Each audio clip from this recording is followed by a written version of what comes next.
नमस्कार, news our के खास कार्यक्रम में आपका स्वागत है। मैं हूं देवेंद्र कुशवाहा। कल 7 मई है और 7 मई को 11 राज्यों के 93 लोकसभा सीटों पर चुनाव होने हैं, जिनमें 1351 उम्मीदवारों के भाग्य का फैसला होगा। यूपी की 10, एमपी की 9 और छत्तीसगढ़ की 7 लोकसभा सीटों पर चुनाव होने हैं। बात अगर जो यूपी की करें तो डिम्पल यादव मैनपुरी सीट से चुनावी ताल ठोक रही हैं। तो वहीं अगर जो बात करें सपा के राष्ट्रीय प्रधान महासचिव रामगोपाल यादव के बेटे अक्षय यादव की, ये फिरोजाबाद लोकसभा सीट से फिर से जीतने के लिए पसीना बहा रहे हैं, जिसे उन्होंने 2014 में जीता था। आपको बता दें कि यहां पर इस लोकसभा सीट पर, फिरोजाबाद लोकसभा सीट पर 3 प्रत्याशी यहां पर मैदान में हैं, जिनके बीच टक्कर देखी जा रही है। अगर जो बताया जाए फिरोजाबाद की बात करें तो ठाकुर विश्वजीत सिंह और सपा से अक्षय यादव यहां पर चुनाव मैदान में है, आप देख सकते हैं तस्वीरों में। और बीएसपी से चौधरी बशीर यहां पर चुनावी ताल ठोक रहे हैं। देखना होगा कि किसकी किस्मत इस बार जो है चमकेगी। अब रुख करते हैं बदायूं लोकसभा सीट की बात करें। बदायूं की तो इस लोकसभा सीट से चुनावी मैदान में उतरे हैं आदित्य यादव, सपा के गढ़ को जीतने की कोशिश करेंगे, जिसका प्रतिनिधित्व 2014 में उनके चचेरे भाई धर्मेंद्र यादव ने किया था। यहां पर आपको बता दें कि यहां पर इस बदायूं सीट से अगर जो बात करें तो बदायूं से दुर्विजय सिंह बीजेपी से हैं और सपा से, जैसा कि मैंने बताया ही, आदित्य यादव हैं, धर्मेंद्र यादव के चचेरे भाई। और साथ ही साथ बीएसपी से मुस्लिम खान यहां पर चुनाव लड़ रहे हैं। मुस्लिम खान चुनाव लड़ रहे हैं। उत्तर प्रदेश के पूर्व सीएम और बीजेपी के दिग्गज नेता कल्याण सिंह के बेटे राजवीर सिंह एटा सीट से हैट्रिक लगाने की उम्मीद कर रहे हैं। यहां से कौन कौन उम्मीदवार हैं ये भी हम आपको बता दें कि यहां से जो उम्मीदवार हैं, एटा से राजवीर सिंह, जैसा कि मैंने बताया, बीजेपी से हैं, सपा से देवेश शाक्य और बीएसपी से मोहम्मद इरफान। तो ये 3 लोग यहां पर इनके चुनावी टक्कर है। अब बात करेंगे, यहां से राजवीर सिंह हैट्रिक लगाने की उम्मीद कर रहे हैं, यानी कि जिस बार जीतेंगे तो तीसरी बार जीतेंगे। अगर अब बात करेंगे मध्य प्रदेश की, तो मध्य प्रदेश की बात करें तो विदिशा लोकसभा सीट की अगर जो हम बात करें तो यहां पर पूर्व सीएम शिवराज सिंह चौहान चुनाव मैदान में है और उनका जो टक्कर है वो भानु प्रताप शर्मा यानी प्रताप भानु शर्मा से कांग्रेस से है। यहां से 2 लोगों में टक्कर यहां पर देखी जा रही है। अब देखना होगा कि यहां पर क्या स्थितियां होती हैं। एक बात और बता दें, यहां पर शिवराज सिंह चौहान 5 बार से सांसद है और अब जो है पुनः यहां से सांसदी का चुनाव लड़ रहे हैं, यानी कि अपने संसदीय क्षेत्र से विदिशा से चुनाव लड़ रहे हैं। क्या स्थिति होगी यह देखने वाली बात होगी। कल मतदान है। गुना से अगर जो बात करें गुना लोकसभा सीट की, तो यहां केंद्रीय मंत्री ज्योतिरादित्य सिंधिया चुनाव मैदान में हैं और इनको टक्कर दे रहे हैं राव यादवेंद्र सिंह, यानी कि इससे पहले जो इन्होंने चुनाव लड़ा था कांग्रेस के टिकट पर लड़ा था और अब बीजेपी के टिकट पर ये यहां पर चुनाव लड़ रहे हैं। अब बात करेंगे राजगढ़ से। राजगढ़ सीट की तो ये हाई प्रोफाइल सीटें बता रहे हैं। दिग्विजय सिंह यहां पर राजगढ़ से हैं, इनका राजनीतिक भविष्य का फैसला होना है और यहां पर इनके विपक्ष में बीजेपी से रोडमल नागर हैं, जो यहां से सांसद हैं। रोडमल नागर, अब इनके बीच टक्कर देखी जा रही है। बात करें मुरैना, इसके बाद जो अन्य सीटें हैं, मुरैना है, भिंड है, ग्वालियर है और गुना को तो मैंने बताया ही। उसके बाद सागर है, भोपाल है और बैतूल सीट, यानी कि ये सीटें हैं जिन पर यहां पर मतदान कल होना है। और बात करें छत्तीसगढ़ की, तो छत्तीसगढ़ की लगे हाथ बात कर लेते हैं। हाई प्रोफाइल सीटों की बात करें तो यहां सभी लगभग हाई प्रोफाइल है, लेकिन महत्वपूर्ण जो है बात करें छत्तीसगढ़ के लिहाज से जो रोचक मुकाबला दिख रहा है 7 सीटों में होने वाले मतदान में, हाई प्रोफाइल सीट रायपुर की है। रायपुर की यहां पर सीट है और यहां से बीजेपी से बृजमोहन अग्रवाल चुनाव मैदान में है और कांग्रेस के विकास उपाध्याय के बीच मुकाबला है। वहीं अगर बात करें दुर्ग लोकसभा सीट की अगर जो हम बात करें तो यहां से विजय बघेल और कांग्रेस के राजेंद्र साहू यहां से चुनाव मैदान में लड़ रहे हैं, आप तस्वीरों में देख सकते हैं। वहीं अगर जो बात करें कोरबा की तो कोरबा से बीजेपी की सरोज पांडे और बनाम कांग्रेस की ज्योत्सना महंत के बीच दिलचस्प मुकाबला है। ये तो हॉट सीटें हैं, लेकिन अन्य जो सीटें हैं वो भी हॉट से कम नहीं है, महत्वपूर्ण है। बिलासपुर में बीजेपी की तरफ से तोखन साहू, बिलासपुर लोकसभा की बात कर रहे हैं, यहां पर तोखन साहू और कांग्रेस की तरफ से देवेंद्र यादव चुनाव लड़ रहे हैं। इसी के साथ अगर यहां के रायगढ़, छत्तीसगढ़ रायगढ़ की बात करें तो यहां से राधेश्याम राठिया और मेनका देवी सिंह यहां से चुनाव लड़ रही हैं, आमने सामने हैं। जांजगीर में कमलेश जांगड़े, जांजगीर लोकसभा की बात करें तो कमलेश जांगड़े और शिव कुमार डहरिया यहां पर चुनाव लड़ रहे हैं। बात अब सरगुजा की कर लें तो यहां पर चिंतामणि महाराज और शशि सिंह के भाग्य पर 7 मई को फैसला होना है। तो ये थे हमारी वो महत्वपूर्ण सीटें जहां पर कल मतदान होना है और ये किनके बीच मुकाबला है, मैंने आपको यह बताया। तो कुल मिलाकर के अगर जो देखा जाए तो आज हम इसी मुद्दे पर चर्चा करेंगे कि कहां किनकी टक्कर है और किस तरह की स्थितियां सामने आ रही हैं। तो हमारे साथ चर्चा के लिए इस समय वैसे तो मेहमान जुड़ेंगे बीजेपी कांग्रेस से, लेकिन रमेश शर्मा जी वरिष्ठ पत्रकार हमारे साथ मौजूद हैं। बहुत बहुत स्वागत है आपका हमारे इस कार्यक्रम में रमेश शर्मा जी। जो भी कल मतदान होना है, 11 राज्यों की 93 लोकसभा सीटों पर मतदान होगा, लेकिन यूपी की 10 और एमपी की अगर जो बात करें तो यहां पर एमपी की 9 सीटों पर और छत्तीसगढ़ की 7 सीटों पर मतदान होने हैं।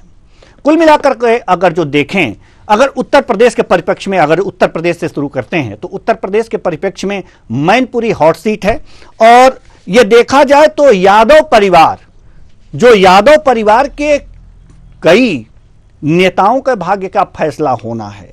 ऐसे में क्या लगता है कि जो यादव परिवार है, मैनपुरी से डिंपल यादव हैं, फिरोजाबाद से अक्षय यादव हैं, एटा से अगर जो बात करें तो यहां से राजवीर सिंह हैं, इन सभी का भाग्य का फैसला होना है। तो मैनपुरी की सीट आपको क्या लगता है यहां पर?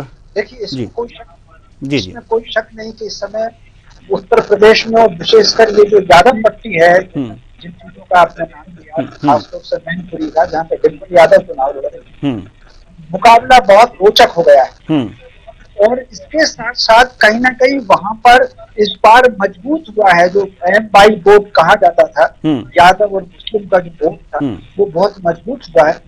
हालांकि भारतीय जनता पार्टी ने उसमें सैन्य लगाने की कोशिश की है और भारतीय जनता पार्टी के कई नेताओं ने मथुरा का जो विषय उठाया है उससे कहीं ना कहीं थोड़ा सा उन्होंने यादव पट्टी के विचार से छोड़ा है। लेकिन फिर भी सपा का जो यादव मुस्लिम वोट बैंक है उसमें कितने सैन्य लगा पाएंगे ये कहा नहीं जा सकता।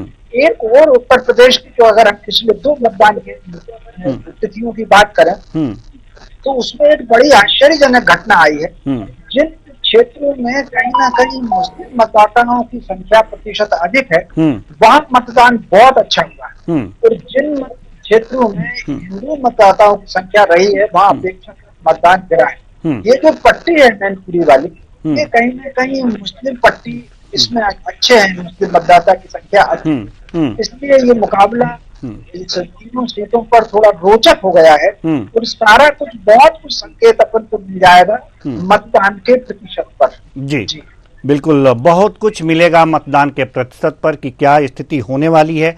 हमारे साथ 2 मेहमान और जुड़ चुके हैं। बीजेपी प्रवक्ता विवेक श्रीवास्तव जी हमारे साथ जुड़ चुके हैं, बहुत बहुत स्वागत है आपका हमारे इस कार्यक्रम में। साथ ही साथ कांग्रेस प्रवक्ता मोहनलाल निषाद जी भी जुड़ चुके हैं, आपका भी बहुत बहुत स्वागत है हमारे इस कार्यक्रम में। मोहनलाल निषाद जी, अगर जो उत्तर प्रदेश के परिप्रेक्ष्य में बात करें, चूंकि बात की शुरुआत वहीं से हुई है, तो कहेंगे हम कि इंडी गठबंधन के घटक दल हैं आप, और सपा के साथ मिलकर के आप चुनाव लड़ रहे हैं उत्तर प्रदेश में। क्या लगता है जो भी सीटें सपा को दी गई हैं उनमें जो टिकट जो 7 तारीख को अभी चुनाव होने हैं उनमें सपा ने अपने परिवार को कुछ ज्यादा ही तवज्जो दी है? सपा से डिंपल यादव, सपा से अक्षय यादव, हाँ, और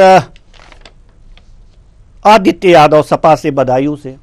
क्या लगता है कि जो बीजेपी लगातार आरोप लगाती रही है परिवारवाद की, तो आपने अंकुश नहीं लगा पाया क्या कि बस अपने ही परिवार को आप लगातार वोट दे रहे हैं? ये सपा से डिंपल यादव, अक्षय यादव, आदित्य यादव, जी क्या कहेंगे आप? मैं ये कहूंगा कि कोई भी राजनीतिक पार्टी चाहती है कि जीतने वाले प्रत्याशी को चुनाव में उतारे, और ये जो गठबंधन है, हमारा जो गठबंधन है, तो इसका मतलब नहीं कि हम उसके ऊपर दबाव बना सकते हैं, ये उनकी मर्जी है। और उनका अलग से जो होता है उनके पार्टी संगठन के रूप से चलता है, कांग्रेस का उससे कोई लेना देना। हमने सीट शेयरिंग किया है और हर पार्टी में परिवारवाद है। आप देख रहे हैं आज की स्थिति में कोई भी आदमी जो है किसी भी पार्टी में हो उसको किस प्रकार से डरा धमका कर बिठा दिया जाता है।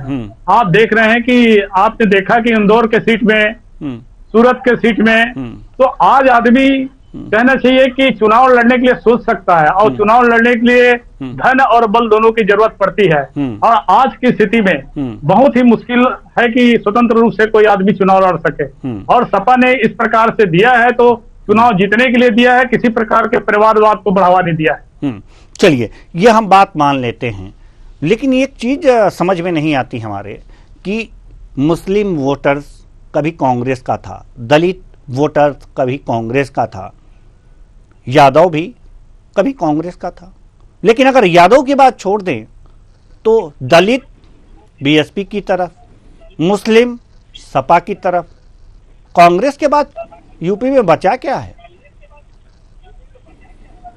देखिए, हमारा घोषणा पत्र है, राष्ट्रीय स्तर का है। आज जितने भी बीजेपी का नेता है जो भी हो, कांग्रेस के ऊपर ही बोल रहे हैं, और हम पूरा देश में चुनाव लड़ रहे हैं। ऐसा किसी एक जाति के लिए हम काम नहीं करेंगे। हमारे जो घोषणा पत्र बनी है, न्याय पत्र जो बनी है भारत देश के लिए, केवल किसी एक जाति के लिए नहीं है, सभी जातियों के लिए है। और इस प्रकार से हम पूरे भारत देश के लिए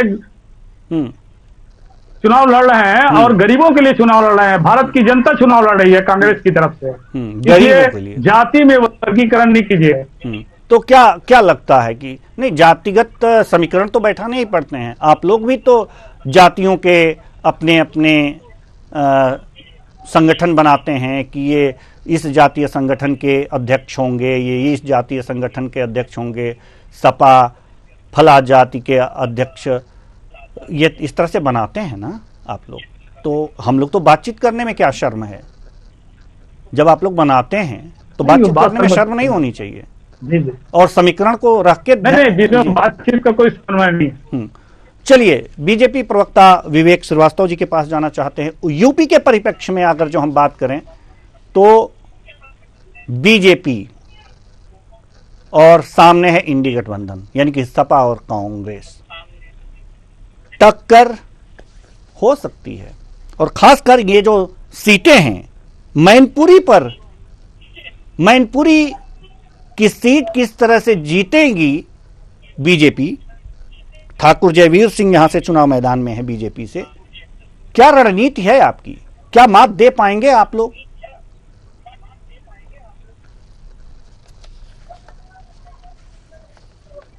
देवेंद्र जी,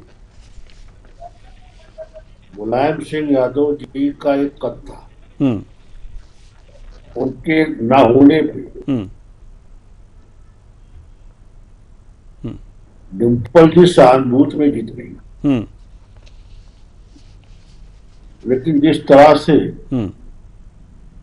यादव परिवार की स्थिति है,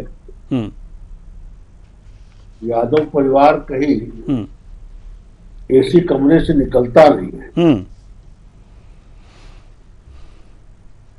जो पकड़ मुलायम सिंह जी की अपने क्षेत्र में थी, वो वर्तमान में अखिलेश यादव की नहीं है। लोगों से संवादहीनता की स्थिति में समाजवादी पार्टी है। जहां तक भारतीय जनता पार्टी हमारे प्रत्याशी जयवीर सिंह जी का प्रश्न है, हम निरंतर जनता से संवाद बनाए रखते हैं, अपने काम के दम पे, अपने कार्यकर्ताओं के दम पे, समाज के अंतिम पायदान पे खड़े उस आदमी तक हमने विकास की किरण पहुंचाई है जो विकास से वंचित था, जो एक लाभार्थी वर्ग डेवलप हुआ है आजादी के समृद्ध काल में, जिसको सरकार की योजनाओं का सीधे लाभ मिला है, जो अभी तक तमाशा देखता था या दलालों की भेंट चढ़ जाता था, आज 1 रुपया अगर भारत सरकार देती है तो लाभार्थी तक पहुंच रहा है। अब उसके दम पे जनता जनार्दन के दरबार में है, और जो लोग इस मुगालते में कि साहब ये यादव बेल्ट है, फलाने बेल्ट है, भारतीय जनता पार्टी ने हर वर्ग में अपनी पैठ बढ़ाई है और उसका परिणाम हमारी बढ़ती हुई सीटों की संख्या में दिखता है। चाहे वो यादव हो, चाहे मुसलमान हो, चाहे दलितों में कोई वर्ग हो, सारे वर्गों में भारतीय जनता पार्टी की स्वीकार्यता बढ़ी है और नरेंद्र मोदी की लोकप्रियता के चलते भारतीय जनता पार्टी उस वर्ग तक भी पहुंची है जो पहले कोई भारतीय जनता पार्टी के साथ नहीं खड़ा होता था। चलिए, यानी कि हर वर्ग में आपने पैठ बनाई है और इसके चलते, विकास कार्यों के चलते, योजनाओं के चलते हर सीट को आप जीतने का दावा कर रहे हैं कि ये जीत लेंगे। चलिए ठीक है, हम रमेश शर्मा जी के पास आना चाहेंगे और पूरे भारत के परिप्रेक्ष्य में एक सवाल करना चाहेंगे। राम मंदिर का मुद्दा, और दूसरी बात ये कि जो राहुल गांधी अमेठी से चुनाव ना लड़ करके रायबरेली से चुनाव लड़े हैं, उत्तर प्रदेश के परिप्रेक्ष्य में बात कर रहे हैं हम, अगर जो देखा जाए, और इसका प्रभाव तो पूरे देश में ही देखा जा सकता है। क्या लगता है आपको कि भागने की एक जो सगुफा, एक तरह से हम कह सकते हैं कि बीजेपी ने निकाला है कि भाग रहे हैं राहुल गांधी, जो लड़ने की उनकी जो छवि बनाया रही थी कांग्रेस की, वो हार नहीं मानते हैं, डटे रहते हैं और लड़ने का जज्बा है उनके अंदर। अमेठी को छोड़कर रायबरेली में अगर जो चुनाव लड़ रहे हैं तो इसका क्या प्रभाव पड़ सकता है कांग्रेस के ऊपर कि नेता तो शायद अमेठी छोड़ करके रायबरेली जाना कांग्रेस के लिए नुकसानदायक हो सकता है? देखिए, मोटे तौर पर जो आपने 2 बातें पूछी है जी, एक राम मंदिर का मुद्दा, निश्चित रूप से राम मंदिर का मुद्दा भारतीय जनमानस से जुड़ा हुआ है, और अगर आप देखेंगे स्वतंत्रता आंदोलन में जन सामान्य कांग्रेस के साथ तभी जुड़ा था जब कहीं ना कहीं राम राज्य की परिकल्पना सामने रखी गांधी जी ने और कांग्रेस ने उसको कहा था। तो मोटे तौर पर कहीं, और राम मंदिर का मुद्दा, ये ठीक है कि जितना राम मंदिर का मुद्दा प्रभावी 2019 में था उतना प्रभावी 2024 में नहीं है, क्योंकि कई बार समाज की आदत थोड़ा सा भूलने की होती है। तो कुल मिलाकर के, लेकिन फिर भी राम मंदिर का मुद्दा अभी लोगों के जहन में है। दूसरा, राहुल गांधी जी का रायबरेली से चुनाव लड़ना, मुझे लगता है कि कुछ चीजें इत्तेफाक होती हैं, संयोग होती हैं कुछ चीजें। अब संयोग से, क्योंकि वायनाड में मतदान पहले हो गया और वायनाड में इस बार पिछली बार की तुलना में करीब 5-6% मतदान कम हुआ, और इस बार वायनाड में डायरेक्ट संघर्ष के बजाय त्रिकोणीय संघर्ष वहां पर। तो मतदान के कम हो जाने से ये प्रश्न भी उठता है कि ये मतदान कम होने का नुकसान किसको है? त्रिकोणीय संघर्ष में क्या भाजपा के उम्मीदवार को है, या वो जो वहाँ लेफ्ट में खड़ा किया है उस उम्मीदवार को है, या या फिर नुकसान राहुल गांधी जी को है। स्वाभाविक रूप से पिछली बार की जो डायरेक्ट फाइट थी, तो डायरेक्ट फाइट का लाभ राहुल गांधी जी को बहुत अच्छा मिला था। अभी त्रिकोणीय संघर्ष और उसमें भी मतदान प्रतिशत कम हो जाने से थोड़ा सा एक प्रश्न तो उठता ही है। हालांकि अभी ये कहा नहीं जा सकता कि ये किस दिशा में प्रश्न उठ रहा है, ये तो 4 जून को क्लियर होगा। ठीक उसी तरीके से ये आशंका कहीं ना कहीं आई होगी कांग्रेस में भी और राहुल गांधी जी को भी। जिस तरीके से एक बार कई बार दूध का जला आदमी छाछ भी फूंक कर पीता। पिछली बार चूंकि अमेठी में राहुल गांधी जी हार गए थे, तो 2 जगह से चुनाव लड़े थे और ये उनको लग गया था कि अमेठी में कुछ न कुछ स्थिति होगी।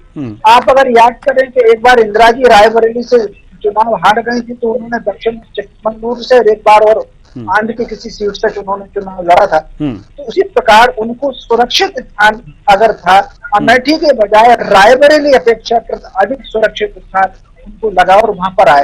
एक बात और अगर आपने ध्यान किया हो, जब त्याग पत्र दिया था सोनिया गांधी जी ने राज्यसभा में आई थी, तब उन्होंने वहां कहा था कि मैं त्याग पत्र जरूर दे रही हूँ, लेकिन मेरा नाता नहीं टूटेगा। इसका अर्थ है कहीं ना कहीं उनके परिवार का ही कोई व्यक्ति वहां से चुनाव लड़ना था जी। तो मुझे लग रहा है कि कांग्रेस की पहले रणनीति रायबरेली से प्रियंका गांधी जी या वाड्रा जी को चुनाव लड़ाने की होगी। जिस तरीके से मीडिया में वाड्रा जी ने कहा था कि मैं चुनाव लड़ना चाहता हूँ, चुनाव लड़ने की अगर पार्टी कही थी तो मैं लड़ लूंगा, तो ये कहीं ना कहीं वातावरण बनाने की दिशा में ये रहा होगा। लेकिन जिस तरीके से परिवारवाद का आरोप भाजपा ने लगाया, तो मैं समझता हूँ कांग्रेस की तो सेफ साइड खेला होगा। तो प्रियंका जी और वाड्रा जी को अलग करके उन्होंने रायबरेली राहुल गांधी जी को भेजा। और मुझे लग रहा है कि वायनाड का रिजल्ट तो कुछ कह नहीं सकते, क्योंकि त्रिकोणीय संघर्ष है, मतदान भी कम हुआ है, लेकिन रायबरेली राहुल गांधी जी के लिए अपेक्षाकृत सुरक्षित सीट है जी। बिल्कुल। अब इसका प्रभाव क्या होगा, इनके उस छवि का, लड़ाकू छवि का, इसको भी देखना होगा और आगे जो भी मतदान हो रहे हैं उसमें ये चीज समझ में आएगी। अब रुक करेंगे हम कांग्रेस प्रवक्ता मोहनलाल निषाद जी के पास हम आना चाहेंगे। मध्य प्रदेश के परिप्रेक्ष्य में थोड़ी सी बातचीत हो जाए और इसी को लेकर के हम आपके पास आ रहे हैं। अगला सवाल ज्योतिरादित्य सिंधिया गुना से हैं, ज्योतिरादित्य सिंधिया बीजेपी से हैं, गुना से हैं, और राव यादवेंद्र सिंह यहाँ कांग्रेस से हैं, दिग्विजय सिंह राजगढ़ से हैं और विदिशा से भानु प्रताप शर्मा हैं। ये जो नेता हैं और ये तीनों हॉट सीटें हैं मध्य प्रदेश की, ये कही जाती हैं। क्या लगता है कि यहाँ पर इन सीटों की क्या स्थिति बन पा रही है? क्या विदिशा में शिवराज सिंह चौहान को भानु प्रताप शर्मा टक्कर दे पाए हैं पूरे प्रचार के दौरान? और अगर दे पाए हैं तो मुद्दा क्या रहा है? कौन से जोरदार मुद्दे जो उद्वेलित कर रहे हों, जो इस बड़े नेता के खिलाफ आ पाए हों? मुझसे पूछा आपने? जी, आपसे ही, कांग्रेस से आप ही हैं। नहीं, मैं हूं भाई कांग्रेस जी करके जी। 3 सीट जिनका आपने नहीं सर, माफ कीजिएगा रमेश शर्मा जी, हमने कांग्रेस प्रवक्ता मोहनलाल निषाद जी से यह सवाल किया है, हम आएंगे आपके पास जी। हाँ सर, तो आपने 3 हॉट सीट के बारे में भी बताया है। तो हमारे जो मुद्दा जो है राष्ट्रीय मुद्दा को लेकर लड़ रहे हैं। हमारा जो पहला तो न्याय पत्र जो जारी हुआ है और उसमें 25 गारंटी जो कांग्रेस पार्टी ने दिया है, उसको लेकर के हम जनता के सामने गए हैं। और हमारे नेता लोग भी कोई नया नवेले नेता नहीं है। और आज के नए वोटर जो है, जो बच्चे हैं जिनको रोजगार चाहिए, महंगाई है, महिलाओं को मालूम है कि महंगाई कितना है। आज लहसुन की कीमत 200 रुपया किलो है, राहल दाल 200 रुपया हो गया है। और भारत की आर्थिक व्यवस्था इतना खराब है, आज डॉलर जो है ना 83 रुपया 50 पैसे हो गया है डॉलर की कीमत। तो हमारे सरकार का कहना है कि भाई जहां जिस देश का मुद्रा गिरता है वो सबसे नीचे रहता है, ऐसा स्थिति है आर्थिक स्थिति। तो हमने जो पूरे परिवार को 1 लाख रुपया एक परिवार के सदस्य को दिया जाएगा, और जिससे लोग काफी प्रभावित है, इसको बहुत ही प्रभावी ढंग से रखे हैं। और बेरोजगार लड़कों को जो 25 साल की उम्र से कम है, ग्रेजुएशन किया है, उनके लिए प्रशिक्षण के लिए प्रति वर्ष 1 लाख रुपया दिया जाएगा। उसको शासकीय जगह में या फिर अशासकीय जगह, दोनों जगह में ले जाएंगे, जहां 50% पेमेंट सरकार करेगी। ऐसा योजना है जिसको देख करके भारतीय जनता पार्टी बैकफुट में है, उनके पास कोई मुद्दा नहीं है, इसीलिए हर चीज को भटकाने की कोशिश करते हैं। बार बार राहुल गांधी के नाम से या प्रियंका गांधी के नाम से इतिहास को पलटने की कोशिश करते हैं। विशेष रूप से आरक्षण देने की बात कही गई है? बिल्कुल नहीं कहा गया है, विशेष रूप से आरक्षण की बात ही नहीं हुआ है सर जी। शायद आप न्यायपत्र पढ़े नहीं है, हमारे पास ग्राफिक्स के जरिए हम इसे दिखा सकते हैं, कहें तो आपको बता भी दें। पृष्ठ संख्या 6, पृष्ठ संख्या 7, पार्टी के लिए रहता है, हर पार्टी के लिए नहीं है। मुस्लिम आरक्षण की बात की गई है सर, कहाँ है जी? वो तो मैं चाहूंगा सरकार देता है। पीसीआर से मैं चाहूंगा कि वो ग्राफिक्स प्ले किया जाए जो 12 बजे की इसमें रखे हुए हैं, और किन पृष्ठों पर मुस्लिम आरक्षण की बात क्या कही गई है हमारे मेहमान को दिखा दिया जाए। पृष्ठ संख्या 6 पे भी, पृष्ठ संख्या 6 पढ़ लीजिएगा, पृष्ठ संख्या 7 पढ़ लीजिएगा, पृष्ठ संख्या 8 पढ़ लीजिएगा, पृष्ठ संख्या 9 पढ़ लीजिएगा। देखिए ये चल भी रहा है हमारे टीवी स्क्रीन पर। हाँ, मैं देख रहा हूँ जी, मैं देख रहा हूँ। घोषणा पत्र, सभी के सभी घोषणा पत्र जो है मुस्लिमों की जो खास बात के लिए है जी, केवल मुस्लिमों की खास बात की गई है इसमें। मुस्लिम आरक्षण की बात अल्पसंख्यकों के लिए है सर, मुस्लिमों के नहीं है। मुस्लिमों के लिए अलग से नहीं है, अल्पसंख्यक के लिए है वो। जरा इसको फुल स्क्रीन दिखाइए तो हमारे मेहमान जरा ध्यान से पढ़ लें इसको। पृष्ठ संख्या 9, शिक्षा, रोजगार, सेवा, कला ने लाभ पाने में अल्पसंख्यकों को प्रोत्साहन दिया जाएगा। अल्पसंख्यक कौन होते हैं सर? ज्यादा। और अल्पसंख्यकों को आर्थिक सशक्तिकरण के लिए आसान कर्ज देने की नीति, आसान कर्ज आप देंगे अल्पसंख्यकों को, ये आपने कहा। अल्पसंख्यकों को शिक्षा, स्वास्थ्य, देखभाल, सरकारी नौकरी, सरकारी ठेके में बिना भेदभाव के अवसर मिलेंगे। नहीं मिलते हैं क्या? पृष्ठ संख्या 20, नीति में उपयुक्त बदलाव के धन आय की असमानता का बदलाव मिलते हैं कि नहीं मिलते हैं? आप ये बताइए। मिलते हैं, मिलते हैं, लेकिन आर्थिक, सामाजिक, जातिगत जनगणना कराकर सुधार के कदम उठाएंगे। चलिए ये तो अच्छी बात है। बहुसंख्यक जगह नहीं। आप ये भी देख लीजिए पृष्ठ संख्या 7 पर, अल्पसंख्यकों के अधिकारों के लिए प्रतिबद्ध है और बहुसंख्यकों को जगह क्यों नहीं? ये दिया गया है सर। अल्पसंख्यक में केवल मुसलमान नहीं आता, सिख आता है, जैन आता है, और भी अन्य मुसलमान नहीं आता, मुसलमान नहीं आता। अल्पसंख्यक में मुसलमान नहीं आता, आप ये बताइए। एक है, नहीं, अल्पसंख्यक में मुसलमान नहीं आते। एक है सर, आप ऐसा नहीं कर सकते। नहीं, मुसलमान एक है उसमें, अल्पसंख्यक में बहुत सारे। आप सिख को छोड़ दिए, हाँ, सब छोड़ दिए, बौद्ध धर्म को छोड़ दिए। आप ये बताइए ना, ठीक है, हम मान लेते हैं, हम मान लेते हैं, हम मान लेते हैं, आपकी बात मान लेते हैं। अल्पसंख्यकों में सिर्फ मुसलमान नहीं है, सिर्फ मुसलमान नहीं है अल्पसंख्यकों में, मुसलमान नहीं है, सिर्फ मुसलमान नहीं है। हाँ, अब हमें आप ये बताइए कि अल्पसंख्यकों के लिए इतना काम आपने किया है और इतनी बातें आपने लिखी हैं अपने न्याय पत्र में। ये न्याय पत्र के पृष्ठ की बातें हैं, आप ध्यान से पढ़ लीजिएगा। उसमें क्या लिखा है? बहुसंख्यकों को क्यों नहीं, ये सबके लिए क्यों नहीं लिखा है आपने? बहुसंख्यक, हाँ, सबके लिए। ये तो सबको चाहिए ना। हर परिवार को अगर 1 लाख रुपया दे रहे हैं, 1 लाख रुपया दे रहे हैं, तो अल्पसंख्यक को नहीं दिया जाएगा? सरकारी नौकरी और सरकारी ठेकों में अल्पसंख्यकों को विशेष क्यों? क्या विशेष है? क्यों? कोई विशेष नहीं है, सभी को है। मतलब मान लेते हैं कि अल्पसंख्यकों को भी है। तो नहीं, अगर जो आपने ऐसा किया है तो अच्छी बात है, अल्पसंख्यक वर्ग आपके साथ होगा, अच्छी बात है, कोई बात नहीं, कोई दिक्कत नहीं है। बहुसंख्यकों को छाटिए, किनारे करिए, बहुसंख्यकवाद को कोई जगह नहीं। ये लिखा है पृष्ठ संख्या 7 पर, ठीक है। लेकिन हाँ, ठीक है, उनका लीजिए, लेकिन क्या इसका प्रभाव पड़ पाया है इन सीटों पर? खासकर कौन कौन? एमपी की गुना, राजगढ़ और विदिशा, ये 3 हॉट सीटें हैं। इन पर क्या प्रभाव पड़ता हुआ दिखा है, जरा हमें बताइए आप।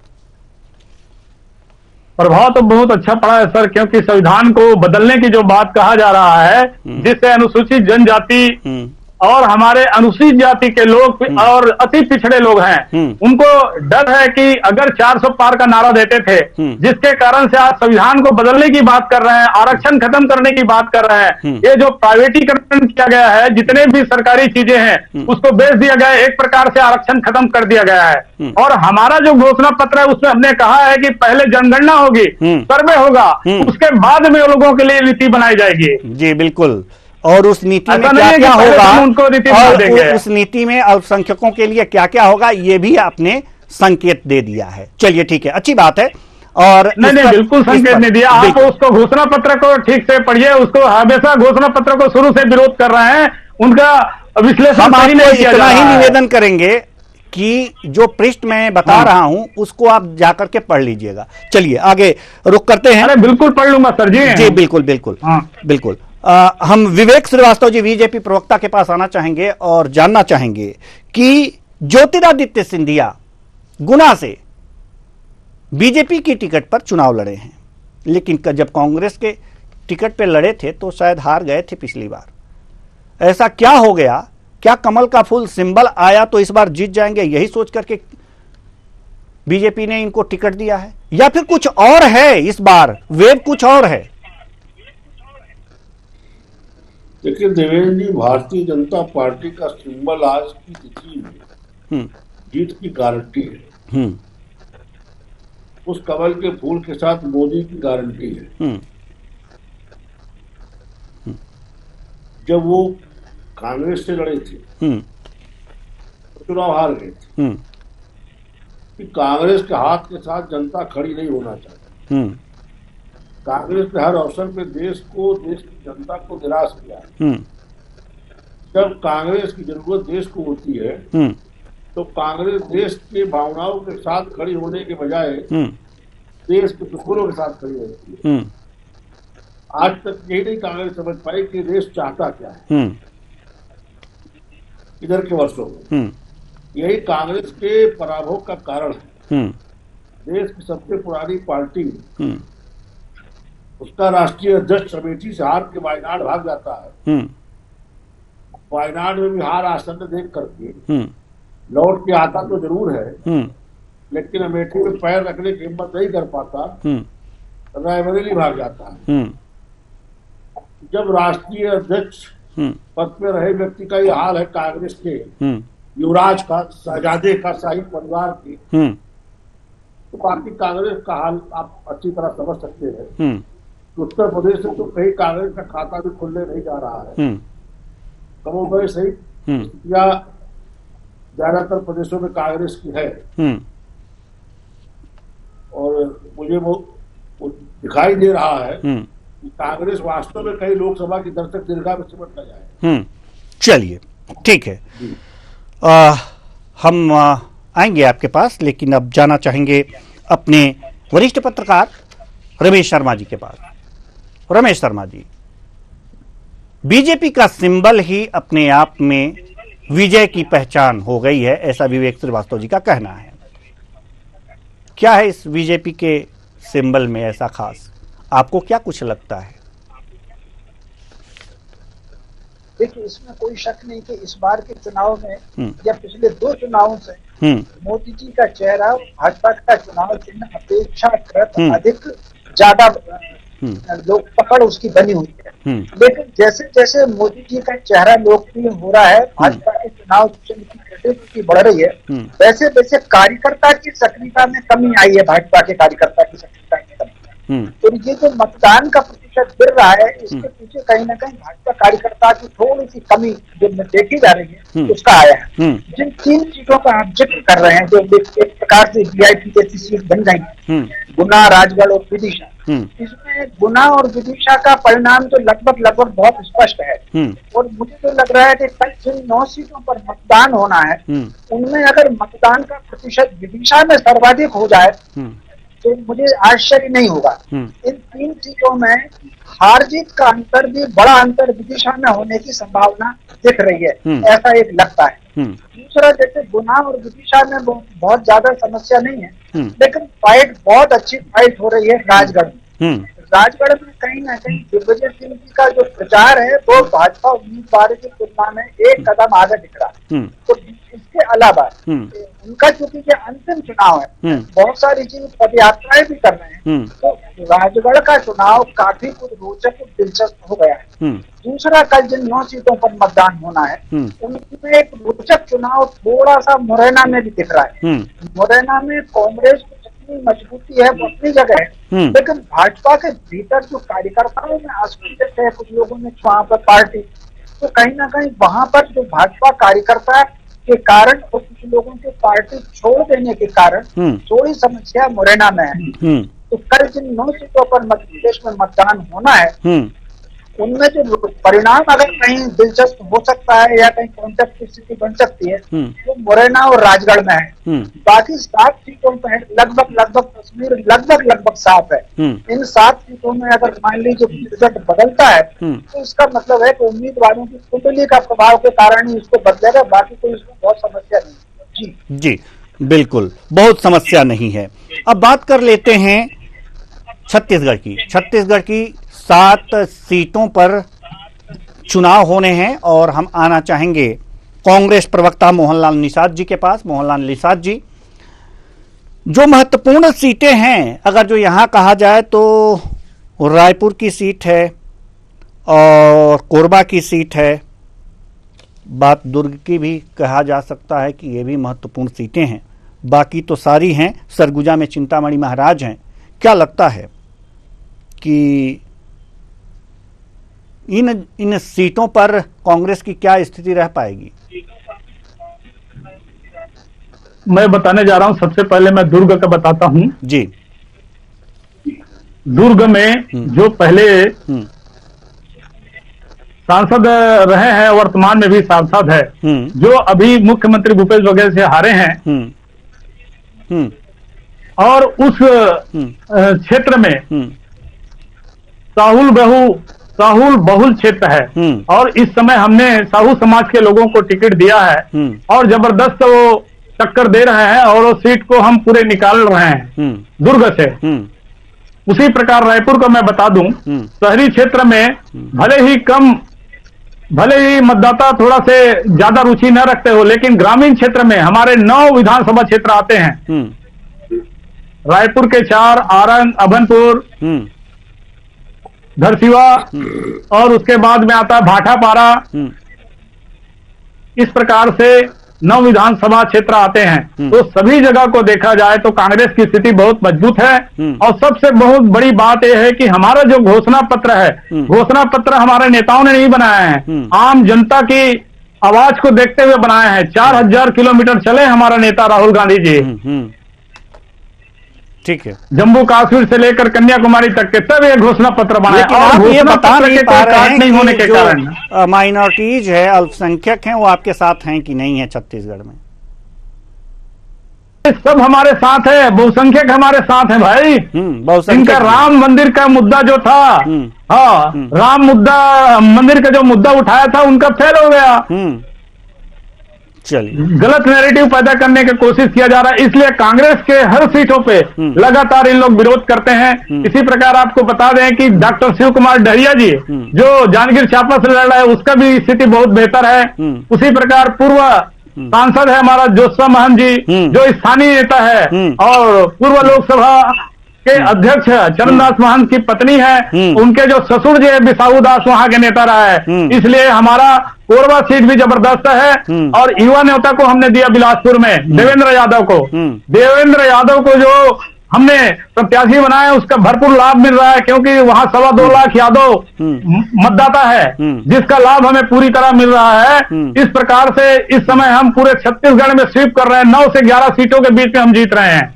9 से 11 सीट आप जीत रहे हैं, यानी कि पिछले लोकसभा चुनाव का परिणाम पलटने वाला है विवेक श्रीवास्तव जी। बिल्कुल पलट रहे हैं, क्योंकि ये भी बता दूं सर, इनके पास प्रत्याशी नहीं है। चिंतामणि महाराज जी हमारे कांग्रेस पार्टी से गए हैं, उनको टिकट दिया है उन्होंने। इस प्रकार से आज भी लगातार कांग्रेस के लोगों को आकर्षित करने के लिए अपने पार्टी मिला रहा है। इनके पास तो नेता ही नहीं यहाँ पे। चलिए ठीक है, विवेक श्रीवास्तव जी जवाब दीजिए। देवेंद्र जी, कांग्रेस नेतृत्व अपने लोगों को पार्टी में रोक नहीं पा रहा। कहीं न कहीं कांग्रेस नेतृत्व की विश्वसनीयता उनके लोगों में समाप्त होती जा रही है। आज कांग्रेस के लोगों को लगता है कि जब हमारा युवराज ही इधर उधर सीट बचाने के लिए भाग रहा है, खुद जीतने की स्थिति में नहीं है, कि हमें क्या जिताएगा। लोग अपना राजनीतिक भविष्य तलाशने के लिए भारतीय जनता पार्टी की ओर आ रहे हैं, और हम तो विचारधारा के लोग हैं, अपरिचित से परिचित, परिचित से मित्र, मित्र से कार्यकर्ता। हमारे लिए महत्वपूर्ण यह है कि हमारी विचारधारा बढ़नी चाहिए, विचारधारा से लोगों का जुड़ाव होना चाहिए। हमारे लिए व्यक्ति महत्वपूर्ण नहीं है, हमारे लिए हमारी विचारधारा महत्वपूर्ण है। चलिए, और इसी विचारधारा और इसी विचारधारा के अनुरूप आप लोग अपने विजय की कल्पना कर रहे हैं। चलिए, ठीक है। हमारे साथ वरिष्ठ पत्रकार रमेश शर्मा जी मौजूद हैं।